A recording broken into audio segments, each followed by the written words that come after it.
მათი სიცოცხლის ფასად მოპოვებულ თავისუფლებას.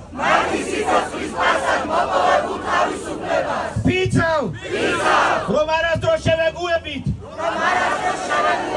ძალას, რომელმაც ჩვენი ქვეყნის მტრისთვის, რუსეთისათვის დათმობას ცდილობს. ვიდგებით ერთმანეთის მხარდამხარ